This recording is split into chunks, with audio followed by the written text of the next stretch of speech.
இடத்தில் என் கொடியை ஏற்றுவதற்கு தடை விதிப்பதற்கு என்ன காரணம்?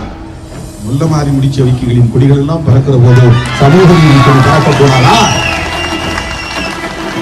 சாதி வெறியை தூண்டுகிறவன் கொடி, மதவெறியை தூண்டுகிறவன் கொடி, சமூக விரோதிகளின் கொடி பறக்கிற இடங்களில் சிறுத்தைகளின் கொடி பறக்கக்கூடாதா?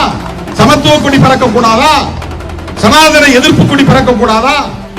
உழைக்கிற மக்களுக்கான உரிமை கொடி பறக்கக்கூடாதா? இதுதான் எங்கள் கேள்வி. என் கொடியை ஒரு இடத்தில் ஏற்ற முடியாது என்றால் நான் இந்த இயக்கத்திற்கு தலைமை வகிப்பதில் எந்த பொருளும் இல்லை. என் கொடியை ஒரு இடத்திலே பிடிக்க முடியாது என்றால் அந்த இடத்தில் நான் நிற்பதில் எந்த அர்த்தமும் இல்லை. தமிழ் மண்ணில் இன்றைக்கு புரட்சிகரமான ஒரு மாற்றத்தை ஏற்படுத்தக்கூடிய வல்லமை வாய்ந்த ஒரு பேர் இயக்கமாக விடுதலை சிறுத்தைகள் கட்சி வளர்ந்து வருகிறது. எந்த சக்தியாலும் இந்த இயக்கத்தின் வளர்ச்சியை தடுக்க முடியாது. திருமாவளவன் இல்லாமல் போகலாம், ஆனால் விடுதலை சிறுத்தைகள் இல்லாமல் போகாது.